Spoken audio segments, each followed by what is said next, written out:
Cardiff City have appointed Barry Murphy as their new head coach on a 3-year contract, marking a fresh chapter for the club following their relegation to League One. Barry Murphy, aged 46, arrives from Leicester City, where he worked under Ruud van Nistelrooy since December 2024.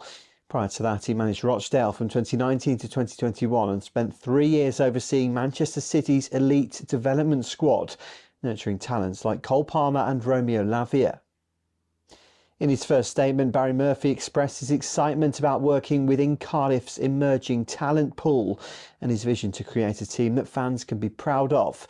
He emphasised the importance of success and he desired to bring excitement back to Cardiff City Stadium. Barry Murphy will be joined by Lee Riley, who leaves his coaching role at Manchester City's academy to become assistant coach. Riley worked with Barry Murphy in City's youth setup and at Rochdale. Cardiff City owner Vincent Tan welcomed Barry Murphy, praising his passion, leadership and commitment to attacking football. Tan believes Barry Murphy is the right person to guide the club forward. Barry Murphy's appointment comes after a challenging season for Cardiff, who finished bottom of the Championship, marking their first drop below the top 2 divisions since 2003.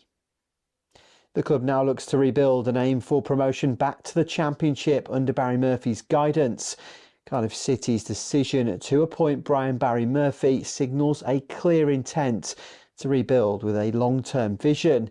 His track record of developing youth talent and implementing an attractive attacking style of play aligns with the club's ambitions to return to higher levels of competition. With the club now competing in League One, the pressure is on Barry Murphy to quickly adapt and build a squad capable of challenging for promotion, reigniting excitement among supporters and delivering the success the club and its fans so desperately crave.